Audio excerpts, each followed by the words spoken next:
Krepek tempe Mamira 100 gram Rp5.000.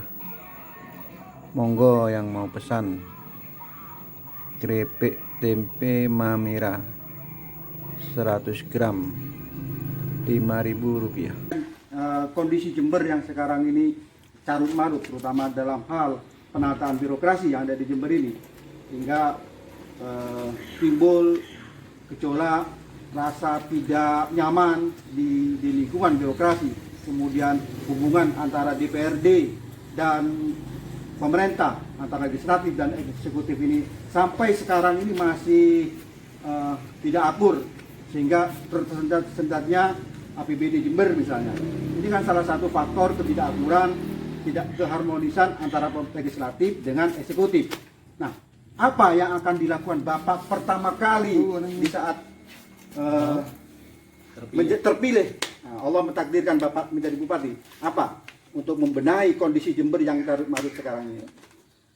Satu-satunya kunci untuk bisa bekerja sama antara eksekutif dan legislatif maupun yudikatif yang ada di Kabupaten Jember, kuncinya adalah komunikasi. Bagaimana seorang pimpinan atau para pemimpin itu yang ada di Kabupaten Jember bisa membangun dan menjalin komunikasi yang baik di antara mereka itu. Nah, seperti yang fenomena yang terjadi saat ini, menurut saya, menurut yang kami lihat ya, itu ada kebuntuan komunikasi. Ada kebutuhan komunikasi antara eksekutif dan legislatif yang tidak terjalin dengan baik, yang tidak terkonsolidasikan dan terkoordinasikan dengan baik kepentingan yang ada di eksekutif maupun yang ada di legislatif, sehingga yang menjadi korban masyarakat. Kenapa kita bilang yang menjadi korban masyarakat? Karena dengan tidak dijalankannya APBD sampai saat ini, kan Jember menjadi satu-satunya daerah di Indonesia yang belum memiliki APBD. Ya, betul.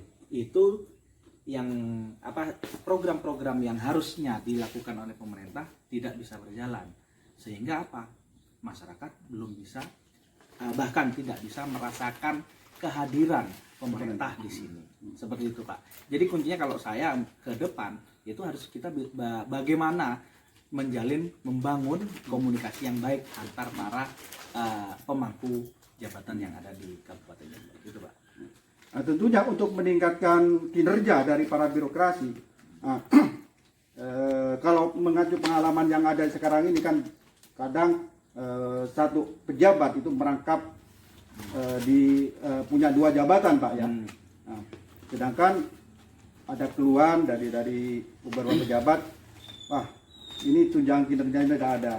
Jadi kerja ngoyok tapi tidak imbang dengan apa yang didapatkan, tidak ada tunjangan kinerja. Nah, tentunya hal-hal semacam ini kan juga harus diperhatikan oleh pemerintah. Bahkan informasi yang kami dapat sampai hari ini, 4 tahun ini, ASN yang ada di Jember ini tidak mendapatkan seragam dinas gitu ya. Ini kan sangat memprihatinkan sekali informasi semacam ini. Nah, langkah Bapak gimana nantinya? Terutama untuk meningkatkan kinerja ASN yang ada di Jember ini, sehingga tidak terjadi gejolak semacam ini, para birokrat semacam lesu gitu, Pak.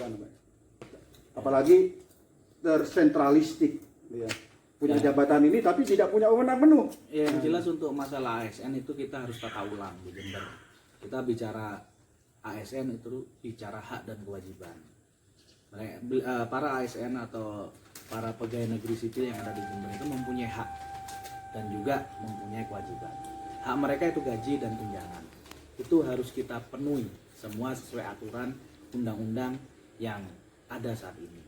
Seperti tunjangan kinerja yang katanya tidak ada sampai selama berapa tahun.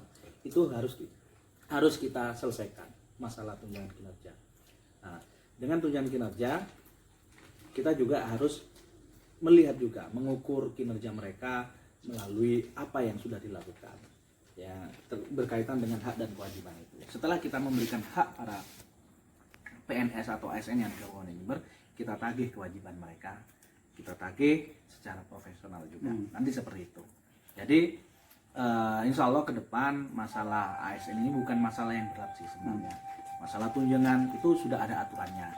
Tergantung pemimpinnya mau enggak untuk menjalankan peraturan yang sudah dirumuskan oleh pemerintah pusat. Nah, gitu. Kita sebenarnya sebagai pemimpin di daerah itu hanya menjalankan peraturan yang sudah ada. Jadi pemimpin itu di kabupaten seperti bupati hanya tinggal melihat punya goodwill tidak untuk menjalankan itu. Nah, gitu aja, Pak.